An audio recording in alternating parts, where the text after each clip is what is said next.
How deeply is it sunk in, the magnitude of what you've achieved? Yeah, just starting to sink in slowly. It's quite surreal. Meeting Al Pacino. Having Tom Jones. Singing the national anthem and see so many stars ringside. When you actually get involved in your boxing, you don't really think about it. But now I'm reflecting, obviously very proud to be involved, and finally get my big fight in Vegas, albeit not my best performance. I was my own worst critic. But after seeing the fight, I think, like I said, I deserve the win, especially after a shaky start. But what can I say? A win is a win. Like I said before the fight, it wasn't going to be pretty. I didn't expect it to be. I was worrying about Hopkins because he was talking about what he was going to stop me from doing, but actually stopping me fight, he didn't do any fighting himself. So as you know, in America, they know me like the aggressor, the guy coming forward. And to be honest, I was a bit worried about Joe Cortez, the referee. Especially having seen him obviously referee the fight with Ricky Hatton and Mayweather.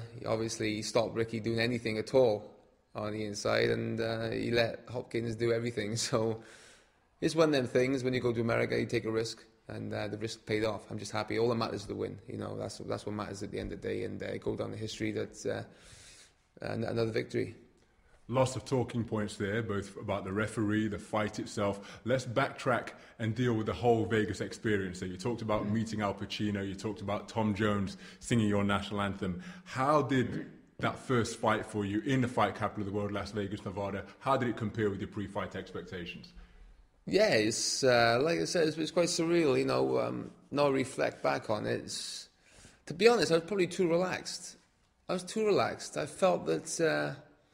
I was very, very relaxed, and sometimes you can be too nervous or you can be too relaxed. I felt calm in the build-up, when Hopkins was doing his mind games, trying his mind games, you could see even at the head-to-head, you could see, if anything, I was going to got on top a bit there, because, he realised he couldn't get under my skin. If anything, maybe I got under his a little bit. But, I suppose, when you go halfway around the world, and you do a new weight for the first time, and, you have to adjust yourself for the first time. All them little things, you're fighting at altitude and everything else, maybe everything goes together that I didn't fight such a great fight.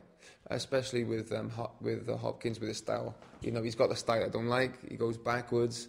He waits for you to throw my flurry the punches, and he grabs hold and throws the right hand, which he connected nice in the first round. I give him more credit for that. But, I give him credit for nothing else after that, to be honest, because all he did was spoil the fight. As you say, you were perhaps too relaxed. All during the week's build-up, you looked relaxed. Hopkins' mind games didn't work. Nothing was getting through to you. And then on the ring walk, it was as though you were in Cardiff. You were there. You were soaking up the atmosphere, taking it all in. Do you think that relaxed approach you were taking was perhaps instrumental in you getting dropped for only the third time in your career in that opening round? It's difficult to say. I can't blame myself being relaxed for getting it. Basically, I got caught with a good shot. Looking at it, I fell in. I knew he was going to look for the right hand. He caught me with a good right hand. And what can I say? You can all just say why I got caught with a punch. I got caught with a punch. It takes less than a second to land a punch, and bang, that was it. But I'm more proud of the way I've got up from the punch. Like I showed before, it's only the third time in my entire life in my career that I've ever been on the floor. And I did what I've done the other two times. I've got up and won. And that's a sign of a champion. So even after you were dropped, because the recent form you've displayed, you've not really been in that position for a number of years, where after the first round or first couple of rounds you're perhaps down in the fight, you were still relaxed and focused and confident that you were going to be able to do what you needed to do in order to prevail. Yeah, never a doubt in my mind. Really? Listen, undefeated in 18 years. If they raised his hand, they're probably going to take me 3 years to just sink in. I lost. So I know I'm for lacking confidence, and I just felt, I took his best shot. But after that, it's not just about one shot. One shot don't win the fight. Okay, he caught me one shot. 12 rounds decides the fight. And after that punch, he was very negative.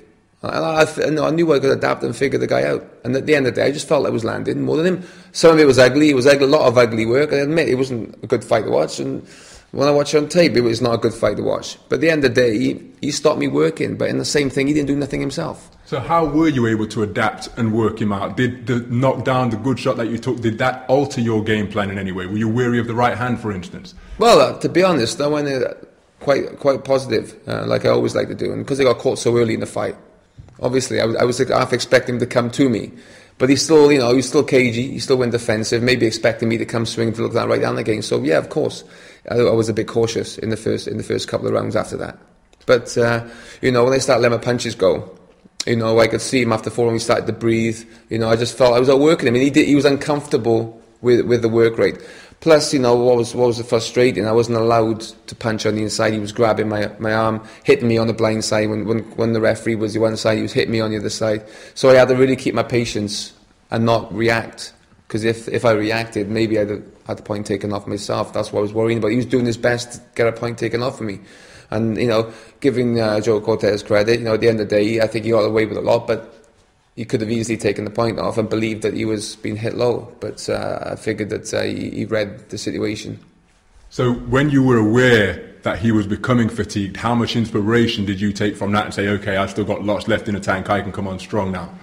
Yeah, well, I just kept doing my thing, At the end of the day, I felt it during the fight that I was second half of the fight, I was picking up the rounds. I didn't think I was doing anything spectacular. To be honest, I wasn't allowed to do anything spectacular. And styles make fights. Like I said before the fight, it was never going to be a Kessler, it was never going to be a Lacey, it was never going to be a Eubank. Styles make fights. And you tell me somebody would look great against Bernard Hopkins. And computer stats don't lie. At the end of the day, slaps, jabs, light punches, whatever you want to call them. I still landed the most punches on Hopkins than anybody else have ever landed. And I actually threw 300 more punches and I landed 100 more shots. Okay, he landed the best punch. I give him one like he did. He landed a brilliant shot. But like I said again, one punch doesn't win the fight. And I'm pretty. I didn't have much respect before the fight, but at the end of the day, the way he reacted after the fight, I wish that they questioned me after the press conference. Sorry, I wish they questioned him first and me second, because I gave him a lot of respect, and he showed none respect. At the end of the day, the guy's still crying about losing to Jermaine Taylor, 4 years ago? Get over it, and at the end of the day, you should watch the tape and just accept he lost. So, do you think, with the passing of time, if you guys meet one another at a Hall of Fame weekend, that there will be a warm embrace and some kind sentiment shared between you? What do you think the relationship in the future holds between you and Bernard Hopkins? Who cares, man? I don't to see the guy again. Listen, to be honest, I've never been a Bernard Hopkins fan and never will be a fan. You ask me about Roy Jones. Yeah, I like Roy Jones. I love his style. I love the way Roy Jones fought. A lot of respect. He's a legend. Hopkins ain't. Who's he kidding? At the end of the day, he's a fraud, man, as far as I'm concerned. He's an excellent fighter. But at the end of the day, the guy lost 4 fights. 5 now. 5 fights. And he'd have you believe he's the best fighter in the history of boxing.